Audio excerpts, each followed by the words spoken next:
नमस्कार दोस्तों, मैं नाम राहुल। तो दोस्तों आज हम बात करने वाले हैं एसएससी का यहाँ पर 29/2/2024 को जितनी भी शिफ्टों के अंदर मैथ का पेपर लिया गया था। आज की इस वीडियो के अंदर हम उनका फुल डिटेल सॉल्यूशन के बारे में बात करने वाले हैं। तो बिना किसी देर के इस वीडियो को स्टार्ट करते हैं।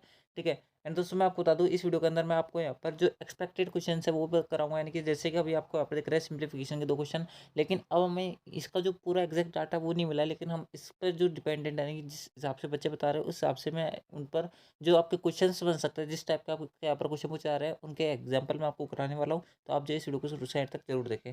चलते हैं सबसे पहले क्वेश्चन पर। तो दोस्तों मैं आपको बता दूं, आपके सिंप्लीफिकेशन के 2 या 3 क्वेश्चन पूछे गए थे सारे। मैं पहले शिफ्ट को यहाँ पर आपको बता देता हूँ किस पैटर्न पर आपसे यहाँ पर क्वेश्चन पूछा रहा है। उसके बाद में हम उन पर भी यहाँ पर क्वेश्चन पे करेंगे। बात करें यहाँ पर एवरेज के, आपके यहाँ पर 2 क्वेश्चन पूछे गए थे। ठीक है, हर शिफ्ट के अंदर यही हाल था, यानी कि हर शिफ्ट के अंदर लगभग यही पैटर्न फॉलो हो रहा था। बात करें सिंपल इंटरेस्ट का, एक क्वेश्चन पूछा जा रहा था।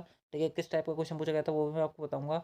आगे जो क्वेश्चन पूछा गया था वो आपसे पूछा गया था कि जो कंपाउंड इंटरेस्ट का जो क्वेश्चन था, इसका फुल डिटेल यानी कि इसका जो पूरा डाटा वो हमारे पास आ चुका है। तो मैं इसके बारे में बता देता हूँ आपको। आपसे पूछा जा रहा था कि अगर 40% रेट ऑफ इंटरेस्ट है और जो आपका सिंपल इंटरेस्ट यानी कि जो आपका जो इंटरेस्ट है वो कंपाउंड हो रहा है, वो हाफ ईयरली हो रहा है, तो आपको यहाँ पर 1 साल के अंदर जो एसआई और सीआई का जो डिफरेंस दे रखा है वो आपको यहाँ पर गिवन था। तब आपको यहाँ पर पी के वैल्यू पूछा जा रहा था। मान लो कि एसआई और सीआई का जो डिफरेंस था वो आपको यहाँ पर 24 दे रखा था। तो आपको यहाँ पर क्या बताना था, पी बताना था, यानी कि इनका जो प्रिंसिपल होगा वो क्या होगा। इस प्रकार से क्वेश्चन पूछा जा रहा है। दोस्तों मैं आपको बता दूं, जब भी आपको यहाँ पर 1 साल का एसआई और सीआई का अंतर दे रखा हो और आपसे यहाँ पर बोला हो कि हाफ ईयरली आपको क्या हो रहा है, जो रेट ऑफ इंटरेस्ट है वो कंपाउंडेड हो रहा है, यानी कि इंटरेस्ट कंपाउंडेड हो रहा है, तो उससे आपको यहाँ पर 2 साल का जो चक्रवृद्धि ब्याज जो साधारण ब्याज का जो अंतर होता है वो वाला फॉर्मूला लगा देना और आपका आंसर आ जाएगा। देखो दोनों के बीच का अंतर कितना है, जैसे कि एग्जाम्पल फॉर 24 है, जैसे कि मैंने आपको बताया।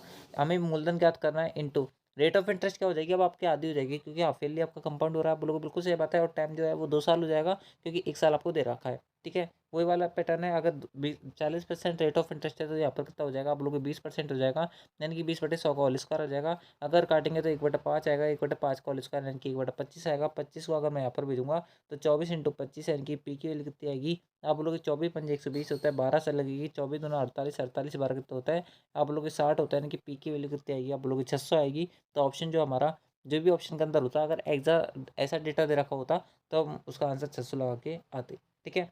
अगला जो क्वेश्चन पूछा गया था वो आपको यहाँ पर डिस्काउंट यानी कि छूट से पूछा गया था। क्या पूछा जा रहा था आपसे पूछा गया था कि 25% और 10% का सक्सेसिव यानी कि समतुल्य छूट क्या होगा, क्रमिक छूट क्या होगा। दोस्तों आपको कुछ नहीं करना है, इन दोनों छूटों को जोड़ देना है। माइनस का क्या करना है, इन दोनों छूटों का जो गुणनफल है उसको करना है, बट्टी में 100 कर देना है और आपका आंसर आ जाएगा। काटेंगे अगर हम इसको तो वैसे काटो में ज़्यादा बेनिफिट रहेगा क्योंकि 100 का भाग देने में हमें ईजी रहती है। अगर 25 + 10 करेंगे तो 35 आएगा, माइनस कितना आएगा, आप बोलोगे 250 आ जाएगा। एक जीरो से एक जीरो कट जाएगा यानी कि 2.5 आएगा। अगर काटेंगे हम इसको तो इसकी वैल्यू कितनी आएगी, आप लोग 32.5 आएगी। यही आपके यहाँ पर समतुल्य छूट थी, यही आपको आंसर लगाना था, यानी कि ऑप्शन जो भी 32.5 का होता वो हमारा आंसर हो जाता। अगला जो क्वेश्चन पूछा गया था वो आपसे पर परसेंटेज का पूछा गया था, लेकिन हमें ये एग्जैक्ट डाटा नहीं पता क्या पूछा जा रहा था। इस प्रकार से क्वेश्चन पूछे जा रहे हैं आपसे यहाँ पर, जैसे 1736 दे रखा है तो इसके 25% का जो वैल्यू है, यानी कि इसकी 25% की वैल्यू आपसे पर पूछा आ रहा है कि इसके 25% की वैल्यू क्या होगी। इस टाइप के क्वेश्चन पूछे आ रहे हैं, बिल्कुल बेसिक बेसिक से। आई होप आपको ये क्वेश्चन करने में ईजी होंगे। ठीक है, बिल्कुल बेसिक से क्वेश्चन थे।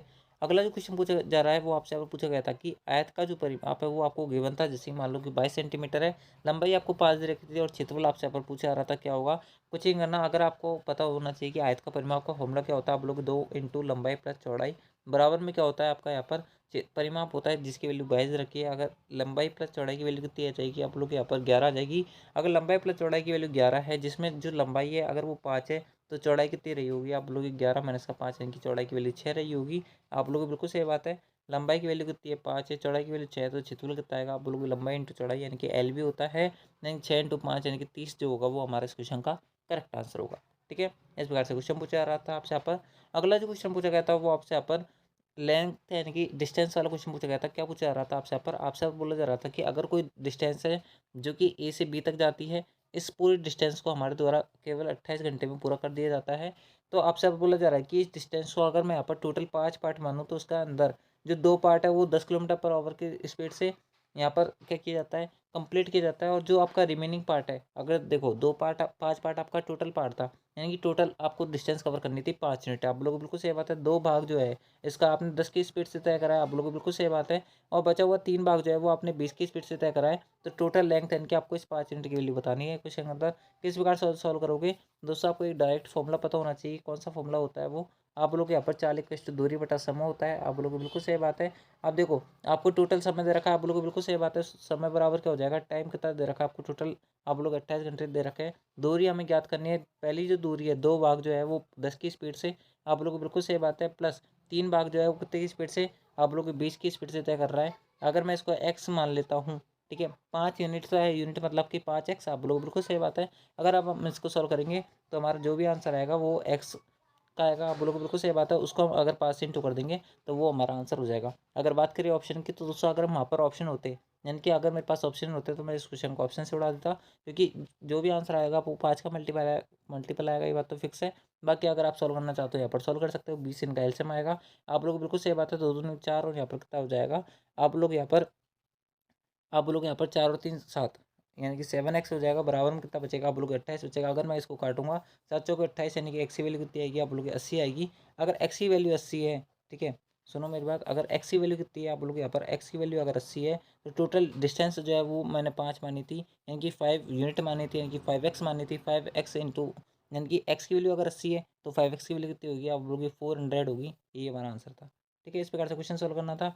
अगला जो क्वेश्चन पूछा गया था वो आपसे पूछा गया था कि टाइम एंड वर्क के 2 क्वेश्चन पूछे गए थे, जिसमें पहला जो क्वेश्चन पूछा गया था वो इस प्रकार से पूछा गया था कि अगर ए और बी 2 व्यक्ति है, जिनकी एफिशिएंसी का जो आपको रेशियो दे रखा है वो 5:1 दे रखा है।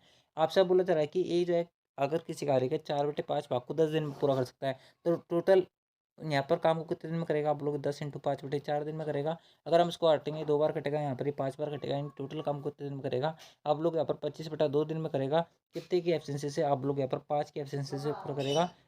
आप लोग बिल्कुल सही बात है, 5 की एफिशिएंसी से। तो आपसे बोला जा रहा है कि बी कितने दिन में करेगा, तो बी की एफिशिएंसी कितनी है, आप लोग 1 है तो 1 का भाग दे देंगे, तो इसकी वैल्यू कितनी आएगी, आप लोग अगर हम इसको काटेंगे तो 125/2 आएगा। यानी कि यही हमारा आंसर था, यानी कि बी जो है उस काम को कितने दिन में कर सकता है, आप लोग 125/2 दिन में कर सकता है, यानी कि 61 दिन में पूरा काम कर सकता है। ठीक है, यानी कि 62 दिन में। ठीक है, इसका आंसर होता।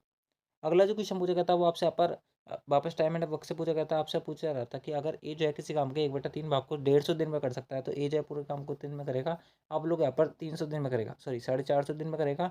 तो आपसे बोला जा रहा है कि 10 दिन में वह उस काम को कितना भाग प्रतिशत पूरा कर लेगा। यानी कि ए जो है किसी काम को पूरा जो है वो 450 दिन में कर सकता है, तो 10 दिन में कितना काम करेगा, आप लोग 10/450 काम करेगा।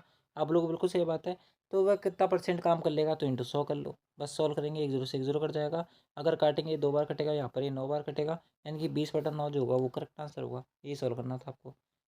ठीक है, तो दोस्तों मैंने आपको बता दिए सारे क्वेश्चन जो मेरे को पता चले हैं, यानी कि जो भी जिस प्रकार से बच्चे बता रहे थे उस हिसाब से मैंने आपको बता दिया है कि किस टाइप के आपसे यहाँ पर क्वेश्चन पूछे जा रहे हैं। आई होप आपने इस वीडियो को शुरू से अंत तक देखा होगा। एंड दोस्तों मैं आपको बता दूं, अब हम बात करेंगे कि किस टाइप के, यानी कि इन जितने भी मैंने आपको क्वेश्चन बताए, जैसे सिंप्लीफिकेशन में 2 से 3 क्वेश्चन बताए, तो उस पर बेस जितने भी क्वेश्चन आपसे यहाँ पर पूछे जा रहे हैं उनके बारे में आज की इस वीडियो के अंदर हम आगे डिस्कस करने वाले हैं। तो आप जो इस वीडियो को शुरू से अंत तक जरूर देखें, यानी कि आप जो इस वीडियो के अंदर बने रहे। बात करते हैं इन पर बेस क्वेश्चन की, किस प्रकार से आपसे यहाँ पर क्वेश्चन पूछे जा रहे हैं। तो चलते हैं आपके सबसे पहले क्वेश्चन पर। सबसे पहला क्वेश्चन आपसे पूछा जा रहा है, इस पैटर्न का पूछा जा रहा है, मतलब ठीक है, आप समझ लेना मैं क्या बोलना चाहता हूँ। ठीक है, इस पैटर्न का आपसे यहाँ पर क्या पूछा जा रहा है, क्वेश्चन पूछा जा रहा है। देखो किस प्रकार सॉल्व करेंगे। अगर आपके पास इस प्रकार से क्वेश्चन आ जाता है तो दोस्तों आपको 1/2 की जगह 1/2 रखना है, 2/3 की जगह 2/3 रखना है। उसके बाद में 4/3 की जगह 4/3 रखना है। भाग जहाँ पे भी दिख जाए उसको उल्टा कर देना है, यानी कि 15/2 लिख सकते हो। प्लस का क्या आएगा, आप बोलोगे 1/2 आएगा। आप लोग बिल्कुल सही बात है, अगर काटेंगे 5 बार कटेगा, यहाँ पर काटेंगे 2 बार कटेगा। ठीक है, यहाँ पर कितनी वैल्यू बचेगी, 10 बचेगी। 10 इंटू 2 करेंगे तो कितनी वैल्यू आएगी, आप लोग 20/3 आ जाएगी। कितनी वैल्यू बचेगी, आप लोग 20/3 बचेगी। ठीक है, प्लस का 1/2 यहाँ पर है और प्लस का 1/2 यहाँ पर है, यानी कि यहाँ पर कितना बन जाएगा, आप लोग 1 बन जाएगा। 1 प्लस यहाँ पर कितना बन जाएगा, 3 एलसीएम आएगा, यानी कि 20/3, यानी कि 23/3 जो होगा वो करेक्ट आंसर होगा। क्या आएगा, आप लोग 23/3 आएगा। अगर भाग देंगे तो 7 बढ़ जाएगा, 7 से 2/3 जो होगा वो करेक्ट आंसर होगा। अगर आपने बोर्ड मास के नॉर्मल से फॉर्मूला पढ़ रखे हैं, यानी कि बोर्ड मास का रूल अगर आपको आता है, तो आप इन क्वेश्चंस को विद इन सेकंड उड़ा दोगे। इसके अंदर कहीं आपको दिक्कत नहीं आने वाली है। अगला क्वेश्चन आपसे पूछा जा रहा है कि यदि 30 वस्तुओं का जो विक्रय मूल्य है, अगर 30 वस्तुओं का जो सेलिंग प्राइस है वो 40 वस्तुओं के कॉस्ट प्राइस के बराबर है, तो लाभ यानी परसेंट ज्ञात करना है। तो selling price ratio cost price कितना आ जाएगा, आप बोलोगे 4:3, यानी कि 3 का माल 4 में बेच रहे हैं, यानी कि 1 का प्रॉफिट है कितने पर, आप बोलोगे 3 पर है। इंटू 100 करेंगे। 3 पर क्यों लिखा, क्योंकि हमेशा जो लाभ होता है वो हमेशा किस पर होता है, कॉस्ट प्राइस पर होता है। और जो आपकी छूट दी जाती है वो हमेशा मार्क प्राइस पर दी जाती है, अंकित मूल्य पर दी जाती है। अगर 3 का भाग अगर मैं 100 के अंदर दूंगा तो कितनी वैल्यू आएगी, आप लोग 33.5% आएगी, यानी कि ऑप्शन जो सी होगा वो करेक्ट आंसर होगा। और उसको प्रॉफिट था इस पर।